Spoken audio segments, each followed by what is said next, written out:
కుంభరాశి వారు ఈ ఆంగ్ల సంవత్సరానికి వీడ్కోలు పలుకుతూ, నూతన ఆంగ్ల సంవత్సరానికి స్వాగతం పలుకుతూ, ఎలాంటి కష్టాలను నివారించుకోవాలి, ఎలాంటి ఐశ్వర్యానికి స్వాగతం పలకాలో ఈ వీడియోలో సవివరంగా సంపూర్ణంగా తెలుసుకుందాం. కుంభరాశిలో ఏ ఏ నక్షత్రాలు వస్తాయనగా, ధనిష్ఠా నక్షత్రంలోని 3వ పాదం, 4వ పాదం, శతభిష నక్షత్రంలోని 4 పాదాలు, పూర్వభాద్ర నక్షత్రంలో 1, 2, 3 పాదాలను కలిపితే కుంభరాశి. అలాగనే చాలామందికి పుట్టినటువంటి కాల సమయంలో డేటా బర్త్లు లేనటువంటి కారణం వలన పేరు యొక్క మొదటి అక్షరాన్ని అనుసరిస్తూ ఆ రాశిని తెలుసుకునే ప్రయత్నం చేద్దాం. గు, గే, గో, సా, సి, సు, సే, సో, ద అక్షరాల వారందరూ కూడా కుంభరాశి జాతకులే. కుంభరాశి యొక్క అధిపతి శని భగవానుడు.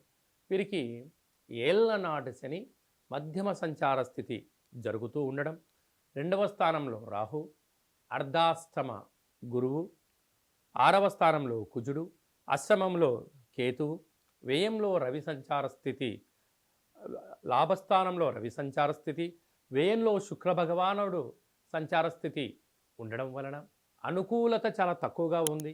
కనుక వీలైనంత వరకు ఆవేశాలకు దూరంగా ఉండండి, పంతాలకు పట్టింపులకు వెళ్ళొద్దు. ఏదైనా వృత్తి, ఉద్యోగ, వ్యాపార కార్యక్రమాలు చేసేటప్పుడు ఓపిక, పట్టుదల చాలా అవసరం. ఇవన్నీ మీకున్నాయి. కానీ సంవత్సరం చివరి శేష రోజులలో శత్రువులు మిమ్మల్ని రెచ్చగొట్టే ప్రయత్నం చేయడం, ఇక్కడ నుంచి మిమ్మల్ని పంపించాలని కొందరు ఎదురు చూడడం, వాళ్ళకు అవకాశం ఇవ్వద్దు. కనుక వీలైనంత వరకు మౌనం, ధ్యానం, ఏకాగ్రత, లక్ష్యం వైపు ప్రయాణం చేయడం, ఉద్యోగాల్లో ఎలాంటి తప్పుడు మార్గాలకి మీరు వెళ్ళకపోవడమే మీ విజయానికి తొలిమెట్లు. అలా మీరు ఎప్పుడైతే ఉన్నట్లయితే సభల యందు, సమావేశాల యందు మాట్లాడే అధికార యోగ్యత మీకు సొంతమవుతుంది. కనుక గ్రహ సంచార స్థితి అనుకూలంగా లేదు కనుక ఇలాంటి కాల సమయంలో ఒక గ్లాసు బియ్యాన్ని అన్నంగా ఏర్పాటు చేసుకొని అందులో పసుపు వేసినట్లయితే అంత పచ్చగా మారిపోతుంటుంది.